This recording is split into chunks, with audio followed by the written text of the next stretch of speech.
Yeah, let's watch this video together and listen carefully to this guy on this video have to say, and then I'll say more.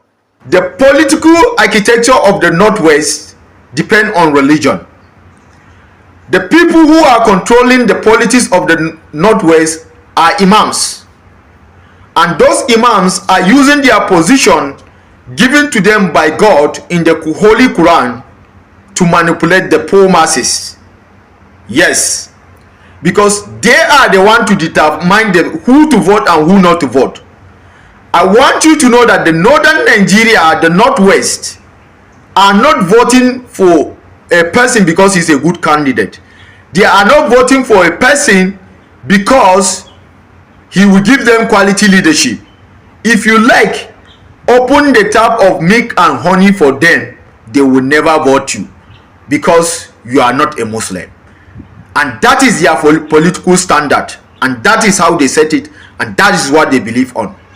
So I would like you to save your energy and stop all those projects that we are doing, to focus on area that vote for you last time, and also motivate the North Central Muslims, Kwara, Kogi, and the rest, and Benue, to motivate them to vote for you for 2027. But any project that you are doing in the northwestern Nigeria, I want you to know that their political standard is religion. He must be a Muslim.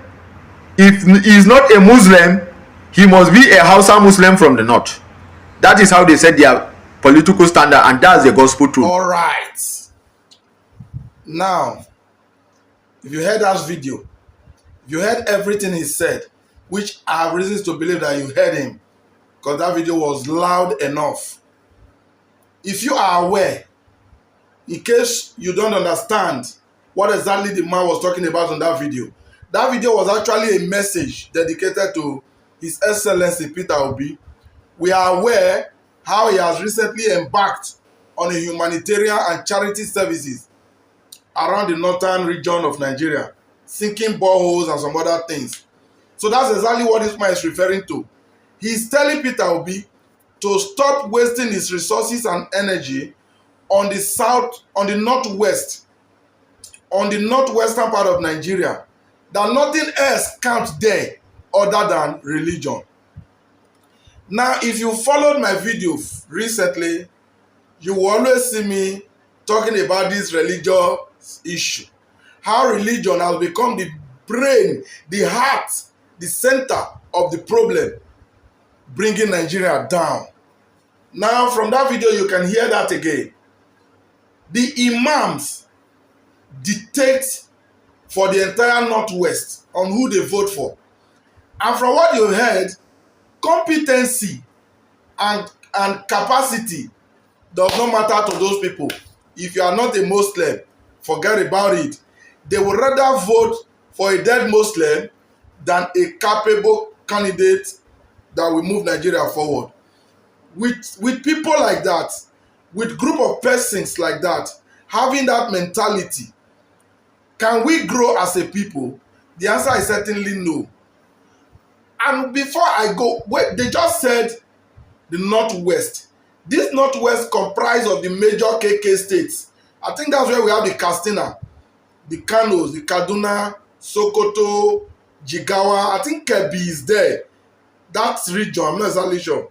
That is the northwestern part of Nigeria. Why always with the West? In case you don't get that, this video will remind you again. I am not a bastard. I cannot be a Yoruba boy and go and vote for Igbo. I'm not afraid. You remember now? That is a southwestern man talking in the church.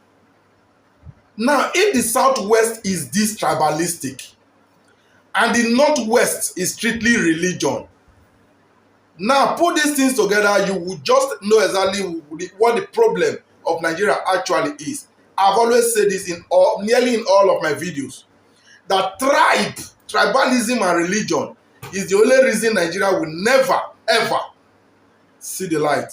Because this is something you can If you listen the typical docile and illiterate Yoruba man talk, and you listen to the uneducated, the uncivilized northern Muslim talk, you will understand that the problem cannot be solved by any government.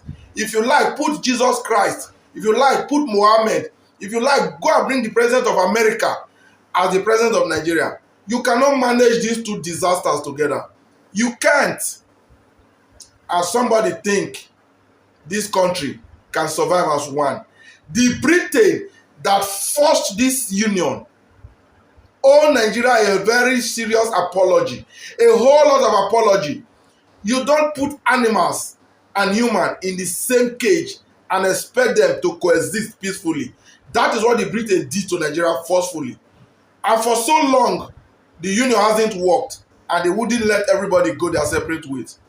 From the way it is going now, the north, especially most of the northern part that are so religiously dumb, and the west that believe it is not is about their tribe.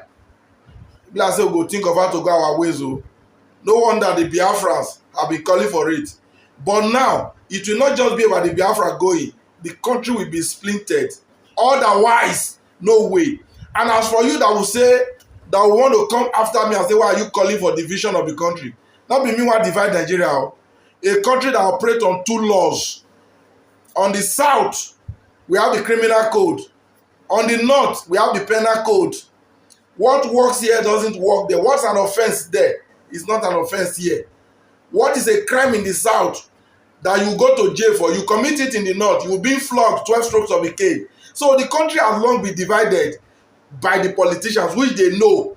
The west is really out of the equation. They are on their own because of tribe. I mean the southwest. So not be me they divide Nigeria. Originally na so it be. If you look at the map before Oyibo forced us together, it was north, south and west.